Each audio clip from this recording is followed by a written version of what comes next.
सिखां दे घर 'च ही जन्म दिता, क्योंकि ਜਿਹੜੇ सिखां दे घर 'च ਜਿਹੜੇ जन्म नहीं लिया उन्हां ते अपना ਜਿਹੜਾ रस्ता खोजना पऊगा, खोज के उन्होंने सिक्खी की दात जिहड़ी आ मिलूगी। सानू गुरु महाराज ने पहला ही उस रस्ते के उत्ते रखिया कि आह सिक्खी है। सानू जन्मजात साडे घरदियां दे कोलों, नाने दादियां कोलों सिक्खी जिहड़ी आ उहदे बारे, सिक्खी दियां परंपरावां बारे सुनन नूं मिलदा रहिंदा। सो असीं एक थोड़े जिहे कह लईए कि एज दे उपर हैगे आ। पर जे आपां इसे चीज़ नूं समझी जाइए कि असीं तां सिखां दे घर जन्मे आ जी, इस करके असीं सिख हाँ, ये गुरु महाराज ने यह परंपरा ही नहीं रखी। क्योंकि जे यही परंपरा हुंदी तां गुरु नानक दे घर दे जिहड़े कि आपां ये कह लईए कि गुरु नानक दी अंश जिहड़ी सी फिर उही गुरगद्दी दे उत्ते हुंदे। इदां नहीं होया, गुरु घर दे विच इदां नहीं होया। जदों बंदा इस हौमे च आ जांदा है कि मैं तगड़ा, इसे लई यही कारण है कि वड्डे तो वड्डा बाहुबली भी जो है वो अपने तो कमज़ोर दे उत्ते ही अत्याचार करदा, अपने तो वड्डे उत्ते उपर वो कदी भी अत्याचार नहीं करदा, चाहे वो जिड्डा मर्जी वड्डा बाहुबली होवे। कहे कि मैं सब तो वध ताकतवर हाँ, तो फिर वो सब तो वध ताकतवर रहना चाहिए ना। पर वो ताकतवर जिहड़ा है वो हमेशा अपने तो छोटियां वास्ते ताकतवर हुंदा, अपने तो वड्डियां वास्ते वो हमेशा हाथ जोड़ के खड़ा हुंदा। वाहिगुरू जी का खालसा, वाहिगुरू जी की फतेह। किरदारे खालसा दे अज दे इस एपीसोड दे विच मैं किरणप्रीत कौर आप सब दा बहुत बहुत स्वागत करदी हां जी। किरदारे खालसा का जिहड़ा पिछला एपीसोड सी उहदे विच आपां गल कर रहे सीगी सिੱਖੀ दी सिख दी निष्काम अवस्था ते सिੱਖੀ जो है वो निष्काम है। ये दो गल्लां आपां कीतियां सी। मैनूं एक मैसेज आया जिहड़ा कि मैनूं भी लगा कि ये इंपॉर्टेंट आ, इसनूं आपां नूं करना चाहिए, इहदे बारे गल करनी चाहिए है। ईमेल दे विच उन्होंने लिखिया सीगा, संतोख सिंह उन्होंने लिखिया सी कि तुसीं दो गल्लां कीतियां है कि पहली तुसीं जिहड़ी भाई गुरदास जी दी वार दी गल कीती वो सीगी कि सिखां दी निष्काम अवस्था, सिख दी निष्काम अवस्था। दूसरी गल सीगी कि सिੱਖੀ निष्काम है। इन्हां दोनों गल्लां 'च फर्क की होया? तां इत्थे ये गल मैनूं लगदा कि आपां होर अगे चलण तो पहलां या अगलियां गल्लां गुरु अमरदास पातशाह दे जीवन दे विचों करन तो पहलां सानूं ये समझ लेना बहुत जरूरी है। बड़ा इंपॉर्टेंट क्वेश्चन है। ਜਦੋਂ मैं पहली गल कीती सीगी कि सिख दी निष्काम अवस्था, ਉਹਦੇ ਵਿੱਚ ਆਪਾਂ ਦੱਸਿਆ ਸੀਗਾ ਕਿ ਸਿੱਖਾਂ ਦੀ ਜਿਹੜੀ ਨਿਸ਼ਕਾਮ ਅਵਸਥਾ ਹੈ ਭਾਈ ਗੁਰਦਾਸ ਜੀ ਉਸ ਨੂੰ ਕਿਸ ਤਰੀਕੇ ਨਾਲ ਉਲੀਕਦੇ ਨੇ, ਕਿਸ ਚੀਜ਼ ਨੂੰ ਉਹ ਕਹਿੰਦੇ ਨੇ ਕਿ ਆ ਚੀਜ਼ਾਂ ਤੁਹਾਡੇ ਕੋਲ ਹੋਣਗੀਆਂ। ਸਾਨੂੰ ਇੱਕ ਤਰ੍ਹਾਂ ਨਾਲ ਭਾਈ ਗੁਰਦਾਸ ਜੀ ਜਿਹੜਾ ਹੈ ਇੱਕ ਚੈੱਕਲਿਸਟ ਦੇ ਦਿੰਦੇ ਨੇ ਕਿ ਅਗਰ ਇਹ ਚੈੱਕਲਿਸਟ ਦੇ ਅੱਗੇ ਤੁਸੀਂ ਟਿਕ ਕਰ ਸਕਦੇ ਆ ਤੇ ਤੁਹਾਡੀ ਅਵਸਥਾ ਜਿਹੜੀ ਆ ਉਹ ਨਿਸ਼ਕਾਮ ਹੈ। और अगर नहीं कर सकते तो फिर सानू उहदे ते वर्कआउट करना पऊगा, सानू वर्क करना पऊ, काम करना पऊगा उहदे ते, ताकि असीं अपनी अवस्था नू निष्काम अवस्था बना सकीए। अगली गल जिहड़ी सीगी कि सिੱਖੀ निष्काम है। हुण आपां इनू जरा थोड़ा जिहा होर समझण दी कोशिश करिए तो जदों आपां कहने सिख दी निष्काम अवस्था, वो पहली गल है। अगला सवाल आउंदा कि सिख दी निष्काम अवस्था होनी क्यों चाहिदी है? तां उस दा जवाब है कि सिੱਖੀ ही निष्काम है। ਹੁਣ ਜਿਸ ਇਹਨੂੰ ਅਗਰ ਸਮਝਣਾ ਹੋਵੇ ਹੋਰ ਗਹਿਰਾਈ ਨਾਲ ਜਾਂ ਕਲੈਰਿਟੀ ਦੇ ਨਾਲ ਤਾਂ ਆਪਾਂ ਗ੍ਰਾਮਰ ਸਕੂਲ ਦੀ ਐਗਜ਼ਾਮਪਲ ਲੈ ਲੈਂਦੇ ਹਾਂ, ਜਾਂ ਕਿਸੇ ਵੀ ਦੇਸ਼ ਦੇ ਵਿੱਚ ਕੁਝ ਸਕੂਲ ਐਸੇ ਹੁੰਦੇ ਆ ਜਿੱਦਾਂ ਪੰਜਾਬ ਦੇ ਵਿੱਚ ਮੈਰੀਟੋਰੀਅਸ ਸਕੂਲ ਹੁੰਦੇ ਆ, ਇੱਥੇ ਗ੍ਰਾਮਰ ਸਕੂਲ ਹੁੰਦੇ। ਹਰ ਦੇਸ਼ ਦੇ ਵਿੱਚ ਕੁਝ ਸਕੂਲ ਹੁੰਦੇ ਆ ਜਿਹੜੇ ਕਰੀਮ ਬੱਚਿਆਂ ਵਾਸਤੇ ਹੁੰਦੇ ਆ, ਜਾਂ ਕਹਿ ਲਈਏ ਕਿ ਜਿਹੜੇ ਬ੍ਰਾਈਟ ਸਟੂਡੈਂਟਸ ਉਹਨਾਂ ਵਾਸਤੇ ਹੁੰਦੇ ਆ। ਉਹਦੇ ਵਿੱਚ ਐਡਮਿਸ਼ਨ ਲੈਣ ਲਈ ਬੱਚਿਆਂ ਨੂੰ ਐਵਰੇਜ ਬੱਚਿਆਂ ਤੋਂ ਉੱਪਰ ਹੋਣਾ ਪੈਂਦਾ ਆ, क्योंकि एवरेज जिहड़े हर बच्चे च कोई ना कोई खूबी होंदी आ। कोई गेम्स विच बहुत वधिया हुंदा, कोई आर्ट एंड क्राफ्ट बहुत वधिया हुंदा, कोई पढ़ाई च बहुत वधिया हुंदा। जिहड़े ग्रामर स्कूल या मैरीटोरीअस स्कूल दे बच्चे हुंदे उन्हां नूं एवरेज स्टूडेंट्स तो उपर होना पैंदा, उन्हां नूं मेहनत करनी पैंदी। वो क्यों मेहनत करनी पैंदी है? क्योंकि उस स्कूल दी एडमिशन दा जिहड़ा फर्स्ट क्राइटेरिया है वो क्राइटेरिया ये है कि बच्चा अबव एवरेज होऊगा। उस तो बाद ही एडमिशन लेंदे आ। सो अगर या दो ही तरीके है, या तो आपां उस स्कूल की इच्छा त्याग दीए ते या फिर जो उहदे एडमिशन का क्राइटेरिया है उन्होंने पूरा करिए। यही गल नूं हुण आपां अपने उपर ला के देखिए।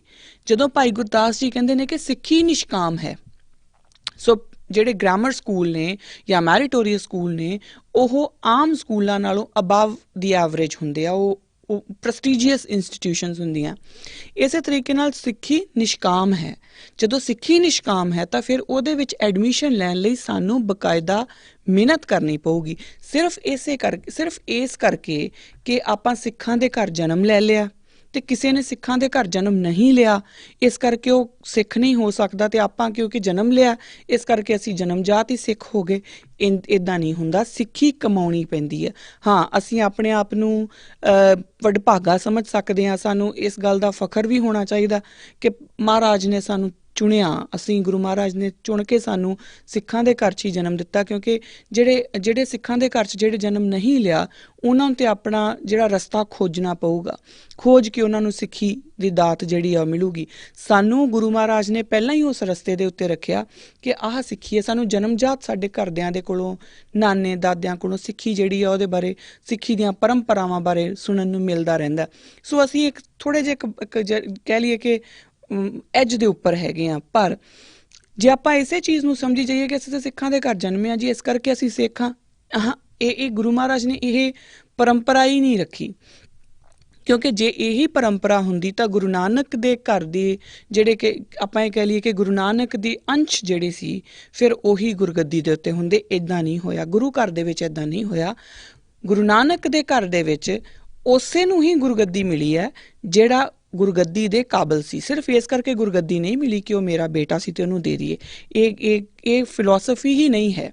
ਔਰ ਇਹ ਫਿਲਾਸਫੀ ਸਿੱਖਾਂ ਨੂੰ ਸਮਝਣੀ ਪਊਗੀ। ਜਦੋਂ ਅਸੀਂ ਇਹ ਕਹਿ ਦਿੰਦੇ ਹਾਂ ਕਿ ਮੈਂ ਸਿੱਖਾਂ ਦੇ ਘਰ ਜੰਮੀ ਹਾਂ ਇਸ ਕਰਕੇ ਮੈਂ ਸਿੱਖ ਹਾਂ, ਤੇ ਨਹੀਂ, ਸਿੱਖੀ ਸਾਨੂੰ ਕਮਾਉਣੀ ਪਊਗੀ। ਔਰ ਜਿਹੜੀ ਆਹ ਦੋ ਗੱਲਾਂ ਹੈ ਨਾ ਕਿ ਸਿੱਖੀ ਨਿਸ਼ਕਾਮ ਹੈ ਤੇ ਸਿੱਖ ਦੀ ਨਿਸ਼ਕਾਮ ਅਵਸਥਾ, ਇਹ ਬੇਸਿਕਲੀ ਇਸੇ ਚੀਜ਼ ਲਈ ਹੈ ਕਿਉਂਕਿ ਜਿਹੜਾ ਇੰਸਟੀਟਿਊਸ਼ਨ ਨਿਸ਼ਕਾਮ ਹੈ ਉਹਦੇ 'ਚ ਐਡਮਿਸ਼ਨ ਲੈਣ ਲਈ ਸਾਨੂੰ ਮਿਹਨਤ ਕਰਨੀ ਪੈਣੀ ਹੈ ਆਪਣੇ ਆਪ ਉੱਪਰ। ਸਾਨੂੰ ਆਪਣੀ ਅਵਸਥਾ ਨਿਸ਼ਕਾਮ ਬਣਾਉਣੀ ਪੈਣੀ ਹੈ। ਜਦੋਂ ਸਾਡੀ ਅਵਸਥਾ ਨਿਸ਼ਕਾਮ ਹੋ ਗਈ ਉਦੋਂ ਅਸੀਂ ਸਿੱਖੀ ਦੇ ਸਕੂਲ ਦੇ ਵਿੱਚ ਕਹੀਏ ਕਿ ਆਪਣੀ ਐਡਮਿਸ਼ਨ ਹੋਈ, ਉਸ ਤੋਂ ਬਿਨਾਂ ਸਾਡੀ ਹੋ ਹੀ ਨਹੀਂ ਸਕਦੀ, ਐਂਟਰੈਂਸ ਹੀ ਨਹੀਂ ਹੈਗੀ। ਸੋ ਇਹ ਇੱਕ ਗੱਲ ਜਿਹੜੀ ਆ ਉਹ ਬਹੁਤ ਇੰਪੋਰਟੈਂਟ ਆ ਜੋ ਸਾਨੂੰ ਸਮਝਣੀ ਪਊਗੀ। ਹੁਣ ਇਹਨੂੰ ਆਪਾਂ ਥੋੜ੍ਹਾ ਜਿਹਾ ਹੋਰ ਦੇਖਦੇ ਹਾਂ ਕਿਉਂਕਿ ਮਾਫ਼ ਕਰਨਾ ਜੇ ਕਿਸੇ ਨੂੰ ਇਹ ਲੱਗੇ ਕਿ ਮੈਂ ਇਹਦੇ ਉੱਤੇ ਜ਼ਿਆਦਾ ਟਾਈਮ ਲੈ ਗਈ, ਕਿਉਂਕਿ ਬੜੀ ਇੰਪੋਰਟੈਂਟ ਗੱਲ ਆ। ਜਿਹੜੀ ਨਿਸ਼ਕਾਮ ਆਪਾਂ ਸੇਵਾ ਦੀ ਗੱਲ ਕਰਦੇ ਹਾਂ ਨਾ, ਤੇ ਸੇਵਾ ਦੇ ਨਾਲ ਆਪਾਂ ਅਕਸਰ ਨਿਸ਼ਕਾਮ ਵਰਡ ਜਿਹੜਾ ਉਹ ਮਾਈਨਸ ਕਰ ਦਿੰਦੇ ਹਾਂ। ਸਿਰਫ ਆਪਾਂ ਸੇਵਾ ਦੀ ਹੀ ਗੱਲ ਕਰਦੇ ਹਾਂ। ਸਿੱਖਾਂ ਵਿੱਚ ਸੇਵਾ ਬਹੁਤ ਹੈ, ਬਿਲਕੁਲ ਠੀਕ ਹੈ। ਸਿੱਖਾਂ ਵਿੱਚ ਨਿਸ਼ਕਾਮ ਸੇਵਾ ਹੋਣੀ ਚਾਹੀਦੀ ਆ, ਹੁਣ ਹੈਗੀ ਵੀ ਆ, ਬਹੁਤ ਸਾਰੇ ਸਿੱਖਾਂ 'ਚ ਹੈਗੀ ਆ। ਪਰ ਆਪਾਂ ਆਪਣੇ ਪੀੜ੍ਹੀ ਥੱਲੇ ਸੋਟਾ ਮਾਰੀਏ ਕਿ ਕਿਆ ਸਾਡੇ ਸਾਰਿਆਂ ਦੇ ਵਿੱਚ ਹੈ। ਸੋ ਅਸੀਂ ਆਪਣੇ ਜਿਹੜੇ ਸਾਡੀਆਂ ਬੋਲੀ ਜਿਹੜੀ ਹੈਗੀ ਆ ਨਾ ਉਹਦੇ ਨਾਲੋਂ ਅਸੀਂ ਆਪਣੀ ਕਨਵੀਨੀਅੰਸ ਦੇ ਹਿਸਾਬ ਨਾਲ ਵਰਡ ਨਾ ਚੂਜ਼ ਕਰ ਲਿਆ ਕਰੀਏ ਕਿ ਮੈਨੂੰ ਕਨਵੀਨੀਅੰਟ ਆ, ਮੈਂ ਇਹ ਵਰਡ ਰੱਖ ਲੈਂਦੀ ਹਾਂ, ਜਿਹੜਾ ਮੈਨੂੰ ਕਨਵੀਨੀਅੰਟ ਨਹੀਂ ਉਹ ਮੈਂ ਛੱਡ ਦਿੰਦੀ ਹਾਂ। ਜਦੋਂ ਆਪਾਂ ਸੇਵਾ ਦੀ ਗੱਲ ਕਰਾਂਗੇ ਤਾਂ ਇਹ ਸਾਨੂੰ ਮੰਨਣਾ ਪਊਗਾ ਕਿ ਗੁਰੂ ਦੇ ਘਰ ਦੇ ਵਿੱਚ ਸੇਵਾ ਉਹ ਪ੍ਰਵਾਨ ਹੋਣੀ ਹੈ ਜਿਹੜੀ ਨਿਸ਼ਕਾਮ ਹੋਵੇ, ਕਿਉਂਕਿ ਨਿਸ਼ਕਾਮ ਸੇਵਾ ਦਾ ਜਿਹੜਾ ਸਿਧਾਂਤ ਆ ਉਹ ਸਾਨੂੰ ਦਿੱਤਾ ਹੈ। ਸਿੱਖਾਂ ਦੇ ਜਿਹੜੇ ਇੰਸਟੀਟਿਊਸ਼ਨਸ ਨੇ ਉਹਨਾਂ ਨੂੰ ਵੇਖ ਕੇ, ਔਰ ਇਹ ਗੱਲ ਚੰਗੀ ਵੀ ਹੈ ਕਿ ਚਲੋ ਕੋਈ ਅਗਰ ਰੀਸ ਕਰਦਾ, ਚੰਗੀ ਰੀਸ ਕਰਦਾ ਤਾਂ ਮਾੜੀ ਗੱਲ ਨਹੀਂ। ਸਿੱਖਾਂ ਦੇ ਜਿਹੜੇ ਏਡ ਜਾਂ ਕਈ ਸੰਸਥਾਵਾਂ ਐਸੀਆਂ ਨੇ ਜਿਨ੍ਹਾਂ ਨੂੰ ਵੇਖ ਕੇ ਉਹਨਾਂ ਦੇ ਪੈਰਲਲ ਬਹੁਤ ਸਾਰੀਆਂ ਹੋਰ ਸਿਮਿਲਰ ਤਰ੍ਹਾਂ ਦੀਆਂ ਜਿਹੜੀਆਂ ਉਹ ਸੰਸਥਾਵਾਂ ਖੁੱਲ੍ਹ ਗਈਆਂ। ਪਿੱਛੇ ਜੇ ਮੈਂ ਦੇਖਦੀ ਪਈ ਸੀ ਕਿ ਇੱਕ ਇਸਲਾਮਿਕ ਏਡ ਵੀ ਖੁੱਲ੍ਹੀ ਸੀ, ਫਿਰ ਇੱਕ ਕ੍ਰਿਸਚੀਅਨ ਏਡ ਵੀ ਖੁੱਲ੍ਹੀ ਹੈ, ਫਿਰ ਇਸ ਤਰੀਕੇ ਨਾਲ ਸੋ ਬਹੁਤ ਸਾਰੀਆਂ ਜਿਹੜੀਆਂ ਪੈਰਲਲ ਜਥੇਬੰਦੀਆਂ ਜਾਂ ਕਹਿ ਲਈਏ ਕਿ ਪੈਰਲਲ ਇੰਸਟੀਟਿਊਟਸ ਲੋਕ ਖੜ੍ਹੇ ਕਰ ਰਹੇ ਨੇ ਸਿੱਖਾਂ ਵੱਲ ਵੇਖ ਕੇ।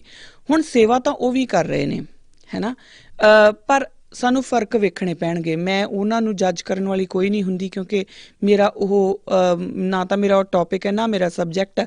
ਮੇਰਾ ਸਬਜੈਕਟ ਸਿਰਫ ਸਿੱਖਾਂ ਦੇ ਉੱਤੇ ਹੈ ਕਿ ਆਪਾਂ ਸਿੱਖ ਕੀ ਕਰਦੇ ਹਾਂ। ਸੋ ਜਦੋਂ ਆਪਾਂ ਗੱਲ ਕਰਾਂਗੇ ਨਾ ਸੇਵਾ ਦੀ ਤਾਂ ਸਾਨੂੰ ਦੇਖਣਾ ਪਊਗਾ ਗੁਰੂ ਮਹਾਰਾਜ ਨੇ ਸਾਨੂੰ ਕਿਸ ਤਰ੍ਹਾਂ ਦੀ ਸੇਵਾ ਕਿਹਾ ਹੈ।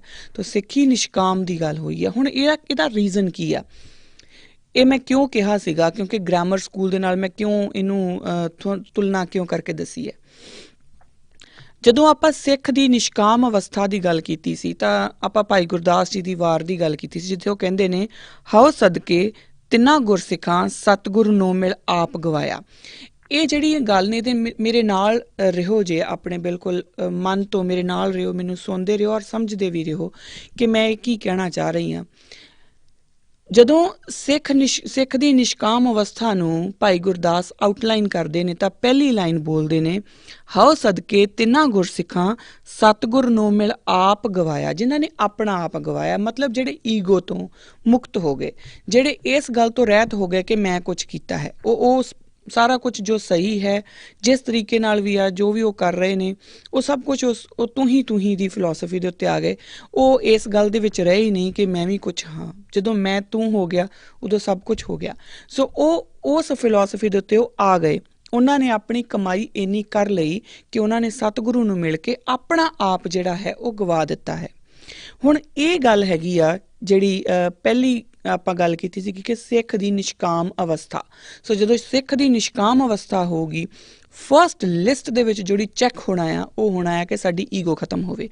ਹੁਣ ਇਹ ਕੁਆਲਿਟੀ ਕਿਉਂ ਜ਼ਰੂਰੀ ਹੈ ਸਿੱਖੀ ਦੇ ਵਿੱਚ ਪ੍ਰਵੇਸ਼ ਕਰਨ ਨੂੰ? ਉਹਦੀ ਅੱਗੇ ਗੱਲ ਇਹ ਹੈ ਕਿ ਜੇਕਰ ਕਿਸੇ ਵਿੱਚ ਈਗੋ ਹੈ ਤਾਂ ਉਸ ਵਿੱਚ ਸਭ ਤੋਂ ਵੱਡਾ ਬਣਨ ਦੀ ਇੱਛਾ ਵੀ ਨਾਲ ਚੱਲਦੀ ਰਹੂਗੀ। ਸਭ ਤੋਂ ਵੱਡਾ ਬਣਨ ਦੀ ਉਹਦੀ ਇਹ ਹੁੰਦੀ ਰਹੂਗੀ ਕਿਉਂਕਿ ਉਹ ਈਗੋ ਹੈ, ਉਹਦੇ ਵਿੱਚ ਮੈਂ ਹੈ ਕਿ ਮੈਂ ਸਭ, ਮੇਰੇ ਬੱਚੇ, ਮੇਰਾ ਸੰਸਾਰ, ਮੇਰੀ ਕਮਿਊਨਿਟੀ, ਮੈਂ ਜਿਹੜੀ ਮੈਂ ਵਾਲੀ ਗੱਲ ਹੈ ਨਾ ਉਹਦੇ 'ਚ ਕਿਤੇ ਨਾ ਕਿਤੇ ਹੰਕਾਰ ਲੈ ਕੇ ਆਊਗੀ। ਜਦੋਂ ਹੰਕਾਰ ਆਊਗਾ ਤਾਂ ਫਿਰ ਗੁਰੂ ਮਹਾਰਾਜ ਦੀ ਜਿਹੜੀ ਸਾਡੀ ਇੱਕ ਉਹਨਾਂ ਨੇ ਸਾਨੂੰ ਫਿਲਾਸਫੀ ਦਿੱਤੀ ਹੈ ਨਿਰਵੈਰ ਨਿਰਭਉ, ਉਹ ਨਹੀਂ ਕਰ ਸਕਦਾ। ਉਹਦਾ ਅੱਗੇ ਭਾਈ ਗੁਰਦਾਸ ਦੱਸਦੇ ਨੇ, ਹਉ ਸਦਕੇ ਤਿੰਨਾਂ ਗੁਰਸਿੱਖਾਂ ਕਰਨ ਉਦਾਸੀ ਅੰਦਰ ਮਾਇਆ। ਇਸ ਗੱਲ ਨੂੰ ਆਪਾਂ ਸਮਝ ਲਈਏ, ਦੋ ਚੀਜ਼ਾਂ ਨੂੰ ਹੀ ਸਮਝ ਲਈਏ। ਜਦੋਂ ਬੰਦੇ ਦੇ ਵਿੱਚ ਈਗੋ ਹੈ, ਜਦੋਂ ਕਿਸੇ ਵਿੱਚ ਵੀ ਜਦੋਂ ਉਹ ਇਹ ਸੋਚਦਾ ਹੈ ਕਿ ਮੈਂ ਕੀਤਾ, ਮੈਂ ਕਰ ਰਿਹਾ ਔਰ ਮੈਂ ਹੀ ਕਰਨਾ ਹੈ, ਤਾਂ ਉਦੋਂ ਉਹ ਕਿਤੇ ਨਾ ਕਿਤੇ ਆਪਣੇ ਸਤਿਗੁਰੂ ਨੂੰ ਛੱਡ ਜਾਂਦਾ। ਇਹ ਗੱਲ ਆਪਾਂ ਪਹਿਲਾਂ ਵੀ ਕੀਤੀ ਸੀ ਕਿ ਜਦੋਂ ਆਪਾਂ ਅਕਸਰ ਇਹ ਗੱਲ ਕਹਿੰਦੇ ਆ ਕਿ ਕਰੇ ਕਰਾਏ ਆਪੇ ਆਪ, ਤਾਂ ਬਹੁਤ ਲੋਕ ਕਹਿੰਦੇ ਨੇ ਕਿ ਮਾੜਾ ਕੰਮ ਵੀ ਹੁੰਦਾ, ਫਿਰ ਉਹ ਨਹੀਂ ਕਰੇ ਕਰਾਏ ਆਪੇ ਆਪ। ਬਹੁਤ ਲੋਕਾਂ ਦੇ ਸਵਾਲ ਹੁੰਦੇ ਨੇ ਕਿ ਜੇ ਪ੍ਰਮਾਤਮਾ ਹੀ ਸਾਰਾ ਕੁਝ ਕਰ ਰਿਹਾ ਹੈ, ਜਾਂ ਜਿਸ ਨੂੰ ਤੁਸੀਂ ਰੱਬ ਕਹਿੰਦੇ ਆ, ਕੋਈ ਅੱਲਾ ਕਹਿੰਦਾ, ਕੋਈ ਰਾਮ ਕਹਿੰਦਾ, ਜੇ ਉਹੀ ਸਾਰਾ ਕੁਝ ਕਰ ਰਿਹਾ ਫਿਰ ਮਾੜੇ ਕੰਮ ਕਿੱਦਾਂ ਹੋ ਰਹੇ ਨੇ? ਤਾਂ ਇਸ ਦਾ ਜਵਾਬ ਮੈਂ ਇੱਕ ਵਾਰੀ ਪਹਿਲਾਂ ਵੀ ਦਿੱਤਾ ਸੀਗਾ, ਡਾਇਰੈਕਟ ਨਹੀਂ ਬਟ ਇਨਡਾਇਰੈਕਟ ਮੈਂ ਜਵਾਬ ਇਸ ਗੱਲ ਦਾ ਜ਼ਰੂਰ ਦਿੱਤਾ ਸੀ ਕਿ ਜਦੋਂ ਸਾਨੂੰ ਗੁਰੂ ਮਹਾਰਾਜ ਨੇ ਕਿਹਾ ਕਿ ਵਿਵੇਕਤਾ ਦੇ ਨਾਲ, ਤੁਹਾਡੇ ਨਾਲ ਵਿਵੇਕ ਬੁੱਧੀ ਦਾ, ਕਿਉਂਕਿ ਸਾਨੂੰ ਪਹਿਲਾਂ ਹੀ ਜਿਹੜਾ ਸਿਧਾਂਤ ਗੁਰੂ ਮਹਾਰਾਜ ਦਿੰਦੇ ਨੇ, ਗੁਰੂ ਨਾਨਕ ਪਾਤਸ਼ਾਹ, ਉਹ ਵਿਵੇਕ ਬੁੱਧੀ ਦਾ ਦਿੰਦੇ ਨੇ। ਸਭ ਬੇਸ਼ੱਕ ਜੋ ਕਰ ਰਿਹਾ ਉਹ ਕਰ ਰਿਹਾ, ਪਰ ਨਾਲ ਉਹਨੇ ਸਾਨੂੰ ਵਿਵੇਕ ਬੁੱਧੀ ਦਿੱਤੀ ਹੈ। ਔਰ ਵਿਵੇਕ ਬੁੱਧੀ ਸਾਡੀ ਉਦੋਂ ਵਰਤੀ ਜਾਂਦੀ ਹੈ ਜਦੋਂ ਅਸੀਂ ਆਪਣੇ ਸਤਿਗੁਰੂ ਨੂੰ ਆਪਣੇ ਨਾਲ ਲੈ ਕੇ ਚੱਲਦੇ ਹਾਂ, ਜਦੋਂ ਇਹ ਮੰਨ ਕੇ ਚੱਲਦੇ ਹਾਂ ਕਿ ਗੁਰੂ ਮੇਰੇ ਸੰਗ ਸਦਾ ਹੈ ਨਾਲੇ। ਇਹ ਸਿਰਫ ਗੱਲ ਕਰਨ ਜੋਗੀ ਗੱਲ ਨਹੀਂ ਹੈ, ਸਿਰਫ ਇਹ ਨਹੀਂ ਕਿ ਮੈਂ ਬੋਲ ਦਿੱਤਾ ਤੇ ਰਟਿਆ ਰਟਾਈ ਗੱਲ ਅੱਗੇ ਚੱਲ ਪਈ, ਇਹ ਨਹੀਂ ਹੈ। ਜਦੋਂ ਮੈਂ ਇਸ ਚੀਜ਼ ਨੂੰ ਮੰਨ ਕੇ ਚੱਲੂੰਗੀ ਕਿ ਗੁਰੂ ਮੇਰੇ ਸੰਗ ਸਦਾ ਹੈ ਨਾਲੇ, ਤੇ ਦੂਸਰੀ ਗੱਲ ਮੈਂ ਇਹ ਮੰਨੂੰਗੀ ਕਿ ਜੋ ਵੀ ਕਰ ਰਿਹਾ ਉਹ ਖੁਦ ਆਪ ਕਰ ਰਿਹਾ, ਕਰੇ ਕਰਾਏ ਆਪੇ ਆਪ। ਜਦੋਂ ਇਹ ਗੱਲ ਮੇਰੇ ਅੰਦਰ ਵਸੂਗੀ, ਜਦੋਂ ਮੈਂ ਇਸ ਨੂੰ ਸਮਝ ਜਾਊਂਗੀ, ਤਾਂ ਮੇਰੇ ਹੱਥ ਕਦੀ ਵੀ ਕੋਈ ਗਲਤ ਕੰਮ ਕਰਨਗੇ ਹੀ ਨਹੀਂ। ਕਿਉਂਕਿ ਜਦੋਂ ਮੈਂ ਕੁਝ ਕਰਨ ਲੱਗੂੰਗੀ, ਮੈਨੂੰ ਲੱਗੂਗਾ ਕਿ ਮੇਰੇ ਪਾਤਸ਼ਾਹ ਮੈਨੂੰ ਦੇਖ ਰਹੇ ਨੇ, ਤੇ ਜੇ ਉਹ ਮੈਨੂੰ ਦੇਖ ਰਹੇ ਨੇ, ਜੇ ਉਹਨਾਂ ਦੇ ਹੁਕਮ ਨਾਲ ਸਾਰਾ ਕੁਝ ਹੋ ਰਿਹਾ, ਮੈਂ ਐਗਜ਼ਿਸਟ ਨਹੀਂ ਕਰਦੀ, ਤਾਂ ਮੈਂ ਕੋਈ ਵੀ ਕੰਮ ਕਰਨ ਤੋਂ ਪਹਿਲਾਂ ਆਪਾਂ ਸਾਰੇ ਜਿਹੜਾ ਵੀ ਇਹ ਸੋਚੂਗਾ ਕਿ ਮੈਂ ਤਾਂ ਹੈ ਹੀ ਨਹੀਂ, ਸਭ ਪਰਮਾਤਮਾ, ਸਭ ਮੇਰੇ ਸਤਿਗੁਰੂ ਨੇ ਹੀ ਕਰਨਾ ਹੈ ਜੋ ਕਰ ਰਿਹਾ, ਤਾਂ ਮੈਂ ਕਦੀ ਵੀ ਚੋਰੀ ਨਹੀਂ ਕਰ ਸਕਦੀ, ਮੈਂ ਕਦੀ ਵੀ ਕੋਈ ਗਲਤ ਕੰਮ ਨਹੀਂ ਕਰ ਸਕਦੀ। ਕਿਉਂਕਿ ਜਿਹੜੀ ਮੇਰੀ ਕੰਸਾਇੰਸ ਹੈ ਉਹ ਮੈਨੂੰ ਉਦੋਂ ਹੀ ਝੰਜੋੜੂਗੀ ਕਿ ਤੇਰਾ ਸਤਿਗੁਰੂ ਇਹ ਕੰਮ ਨਹੀਂ ਕਰ ਸਕਦਾ, ਤੇਰੇ ਗੁਰੂ ਪਾਤਸ਼ਾਹ ਇਹ ਕੰਮ ਨਹੀਂ ਕਰ ਸਕਦੇ। ਉਦੋਂ ਫਿਰ ਉਸ ਸਮੇਂ, ਕਿਉਂਕਿ ਉਹ ਵਿਵੇਕ ਬੁੱਧੀ ਤੁਹਾਡੀ ਨਾਲ ਆ ਗਈ ਨਾ, ਤਾਂ ਉਸ ਸਮੇਂ ਆਪਾਂ ਆਪਣੇ ਜਿਹੜੇ ਮਾੜੇ ਕਰਮਾਂ ਤੋਂ ਦੂਰ ਹੋ ਜਾਂਦੇ। ਮਾੜੇ ਕਰਮ ਹੁੰਦੇ ਕਦੋਂ ਆ? ਜਦੋਂ ਬੰਦਾ ਇਸ ਹਉਮੈ 'ਚ ਆ ਜਾਂਦਾ ਕਿ ਮੈਂ ਤਗੜਾ। ਇਸੇ ਲਈ ਇਹੀ ਕਾਰਨ ਹੈ ਕਿ ਵੱਡੇ ਤੋਂ ਵੱਡਾ ਬਾਹੂਬਲੀ ਵੀ ਜੋ ਹੈ ਉਹ ਆਪਣੇ ਤੋਂ ਕਮਜ਼ੋਰ ਦੇ ਉੱਤੇ ਹੀ ਅਤਿਆਚਾਰ ਕਰਦਾ, ਆਪਣੇ ਤੋਂ ਵੱਡੇ ਉੱਤੇ ਉੱਪਰ ਉਹ ਕਦੀ ਵੀ ਅਤਿਆਚਾਰ ਨਹੀਂ ਕਰਦਾ, ਚਾਹੇ ਉਹ ਜਿੱਡਾ ਮਰਜ਼ੀ ਵੱਡਾ ਬਾਹੂਬਲੀ ਹੋਵੇ। ਚਾਹੇ ਉਹ ਅਗਰ ਕੋਈ ਕਹੇ ਕਿ ਮੈਂ ਸਭ ਤੋਂ ਵੱਧ ਤਾਕਤਵਰ ਹਾਂ, ਤੇ ਫਿਰ ਉਹ ਸਭ ਤੋਂ ਵੱਧ ਤਾਕਤਵਰ ਰਹਿਣਾ ਚਾਹੀਦਾ ਨਾ, ਪਰ ਉਹ ਤਾਕਤਵਰ ਜਿਹੜਾ ਹੈ ਉਹ ਹਮੇਸ਼ਾ ਆਪਣੇ ਤੋਂ ਛੋਟਿਆਂ ਵਾਸਤੇ ਤਾਕਤਵਰ ਹੁੰਦਾ, ਆਪਣੇ ਤੋਂ ਵੱਡਿਆਂ ਵਾਸਤੇ ਉਹ ਹਮੇਸ਼ਾ ਹੱਥ ਜੋੜ ਕੇ ਖੜਾ ਹੁੰਦਾ। ਇਸ ਦੇ ਐਗਜ਼ਾਮਪਲਸ ਜਿਹੜੇ ਨੇ ਉਹ ਅਸੀਂ ਆਪਣੀਆਂ ਹੀ ਜਿਹੜੀਆਂ ਇੰਸਟੀਟਿਊਟਸ ਆ ਉਹਨਾਂ ਦੇ ਵਿੱਚ ਹੀ ਦੇਖ ਲਈਏ, ਆਪਣੇ ਆਸ-ਪਾਸ ਜੋ ਚੱਲ ਰਿਹਾ।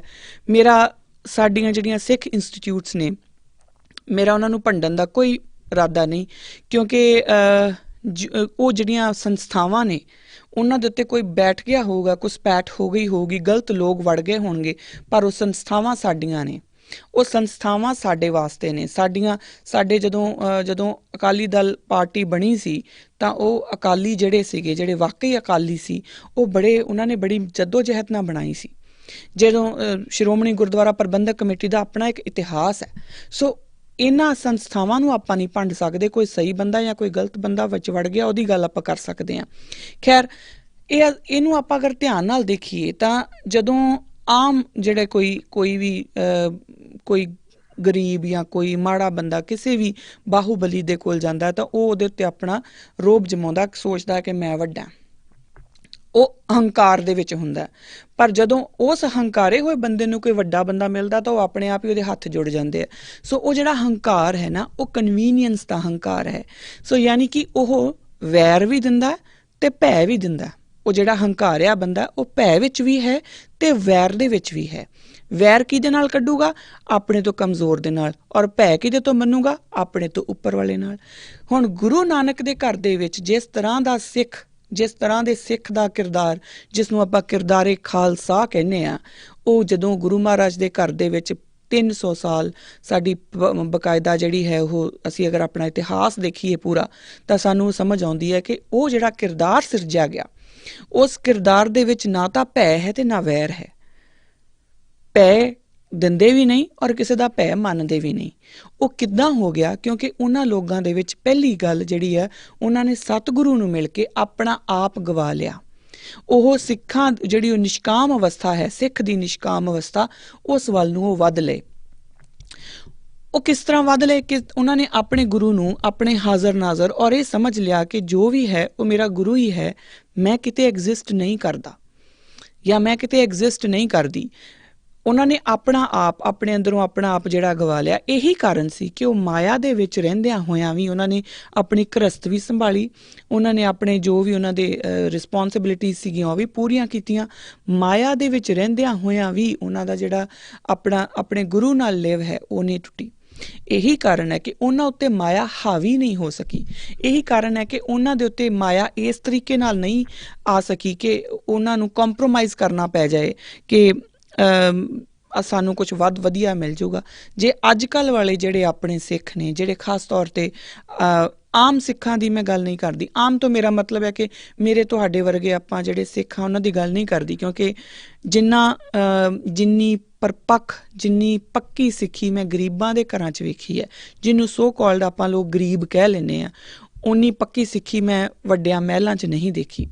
ਜਿੱਡੇ ਉੱਚੇ ਮਹਿਲ ਮੁਨਾਰੇ ਨੇ, ਮੈਂ ਉਨੀ ਕੱਚੀ ਸਿੱਖੀ ਉਹਨਾਂ ਦੇ ਵਿੱਚ ਵੇਖੀ ਹੈ। ਹੁਣ ਇਹਦਾ ਮਤਲਬ ਇਹ ਵੀ ਨਹੀਂ ਕਿ ਸਾਰੇ ਮਹਿਲ ਮੁਨਾਰਿਆਂ ਵਾਲੇ ਕੱਚੀ ਸਿੱਖੀ ਵਾਲੇ ਨੇ। ਸੋ ਆਪਾਂ ਜੈਨਰਲਾਈਜ਼ ਕਦੀ ਨਹੀਂ ਕਰ ਸਕਦੇ। ਖੈਰ, ਜਦੋਂ ਉਹ ਜਿਹੜੇ ਸਿੱਖ ਨੇ, ਜਿਹੜੇ ਗਰੀਬ ਸਿੱਖ ਨੇ, ਜਿਨ੍ਹਾਂ ਨੂੰ ਆਪਾਂ ਅੱਜ ਕਹਿੰਦੇ ਹਾਂ, ਮੈਂ ਵੀ ਉਹਨਾਂ ਵਿੱਚ ਹੀ ਆਉਂਦੀ ਹਾਂ, ਤੁਸੀਂ ਵੀ ਉਹਨਾਂ ਵਿੱਚ ਹੀ ਆਉਂਦੇ, ਆਪਾਂ ਉਹਨਾਂ ਸਿੱਖਾਂ ਦੇ ਵਿੱਚ ਹੀ ਆਉਂਦੇ, ਆਪਣੀ ਘਰਾਂ ਦੀ ਗੱਲ ਨਹੀਂ ਕਰ ਰਹੇ। ਪਰ ਜਿਨ੍ਹਾਂ ਦੇ ਕੋਲ ਕੁਰਸੀਆਂ ਨੇ, ਜਿਹੜੇ ਸਿੱਖਾਂ ਦੇ ਕੋਲ ਕੁਰਸੀਆਂ ਨੇ, ਬੜੇ ਵੱਡੇ ਅਹੁਦੇ ਨੇ ਔਰ ਬਕਾਇਦਾ ਉਹਨਾਂ ਅਹੁਦਿਆਂ ਦੇ ਉੱਤੇ ਬੈਠ ਕੇ ਉਹ ਸਿੱਖਾਂ ਦਾ ਬਹੁਤ ਕੁਝ ਸਵਾਰ ਸਕਦੇ ਸੀ, ਸਿੱਖੀ ਦਾ ਬਹੁਤ ਕੁਝ ਸਵਾਰ ਸਕਦੇ ਸੀ। ਪਰ ਉਹਨਾਂ ਨੇ ਕੀ ਕੀਤਾ ਕਿ ਉਹਨਾਂ ਨੇ ਉਹਨਾਂ ਅਹੁਦਿਆਂ ਨੂੰ ਇਸਤੇਮਾਲ ਕੀਤਾ ਆਪਣਾ ਇੱਕ ਫੇਸ ਬਣਾਉਣ ਦੇ ਲਈ ਔਰ ਆਪਣਾ ਜਿਹੜਾ ਸਿਰ ਦਾ ਮੁੱਲ ਹੈ ਨਾ ਉਹ ਥੋੜ੍ਹਾ ਵਧਾਉਣ ਦੇ ਲਈ। ਜਦੋਂ ਉਹਨਾਂ ਨੂੰ ਆਪਣਾ ਵਾਜਬ ਮੁੱਲ ਮਿਲ ਗਿਆ ਤਾਂ ਉਹਨਾਂ ਨੇ ਸਿੱਖੀ ਛੱਡ ਦਿੱਤੀ। ਸਿੱਖੀ ਛੱਡ ਦੇਣ ਦਾ ਮਤਲਬ ਇਹ ਨਹੀਂ ਕਿ ਉਹਨਾਂ ਨੇ ਆਪਣੇ ਦਾੜੀ ਕੇਸ ਕਤਲ ਕਰਾ ਦਿੱਤੇ, ਨਾ।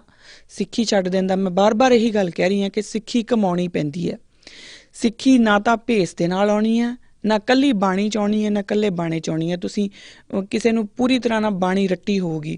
ਆਹ ਜਿਹੜੇ RSS ਨੇ ਜਿਹੜੀ ਸਿੱਖ ਸ਼ਾਖਾ ਬਣਾਈ ਹੋਈ ਹੈ, ਸਿੱਖਾਂ ਦੀ ਆਪਣੀ ਇੱਕ ਸ਼ਾਖਾ ਬਣਾਈ ਹੋਈ ਹੈ, ਉਹਨਾਂ ਨੂੰ ਬਕਾਇਦਾ ਟ੍ਰੇਨਿੰਗ ਹੈ। ਉਹ ਸਾਡੇ ਤੋਂ ਵਧੀਆ ਗੁਰਬਾਣੀ ਪੜ੍ਹਦੇ ਆ, ਸਾਡੇ ਤੋਂ ਵਧੀਆ ਗੁਰਬਾਣੀ ਉਹਨਾਂ ਨੂੰ ਤੋਤੇ ਵਾਂਗੂ ਰੱਟੀ ਹੋਈ ਹੈ ਨਾ। ਔਰ ਕਈਆਂ ਨੇ ਉਹਨਾਂ ਨੇ ਬਾਣੇ ਵੀ ਪ੍ਰੋਪਰ ਪਾਏ ਹੋਏ ਆ, ਉਹ ਟ੍ਰੇਨਡ ਲੋਕ ਨੇ। ਪਰ ਕਿਆ ਉਹਨਾਂ ਦੇ ਅੰਦਰ ਸਿੱਖੀ ਵਾਸ ਕਰਦੀ ਹੈ? ਕਿਆ? ਕਿਉਂਕਿ ਇਹ ਗੁਰੂ ਪ੍ਰਸਾਦ ਹੈ, ਇਹ ਗੁਰੂ ਦਾ ਪ੍ਰਸਾਦ ਮਿਲਣਾ। ਔਰ ਗੁਰੂ ਦਾ ਪ੍ਰਸਾਦ ਨਾ ਫਲ, ਨਾ ਕਿਸੇ ਫਰੇਬ ਨਾਲ ਆਉਣਾ, ਨਾ ਕਿਸੇ ਵਲ ਨਾਲ ਆਉਣਾ। ਉਹ ਤਾਂ ਗੁਰੂ ਮਹਾਰਾਜ ਦੀ ਨਿਗਾਹ ਸਵੱਲੀ ਹੋਊਗੀ ਤਾਂ ਹੀ ਆਉਣਾ। ਔਰ ਹੋਊਗੀ ਕਦੋਂ? ਜਦੋਂ ਸਾਡਾ ਅੰਤਰ ਮਨ ਪਵਿੱਤਰ ਹੋਇਆ। ਸੋ ਜਿਹੜੀ ਇਹ ਗੱਲ ਨੇ, ਜਿਹੜੀ ਆਪਾਂ ਨੂੰ ਭਾਈ ਗੁਰਦਾਸ ਜੀ ਦੱਸ ਰਹੇ ਨੇ ਕਿ ਸਿੱਖ ਦੀ ਨਿਸ਼ਕਾਮ ਅਵਸਥਾ ਕੀ ਹੈ।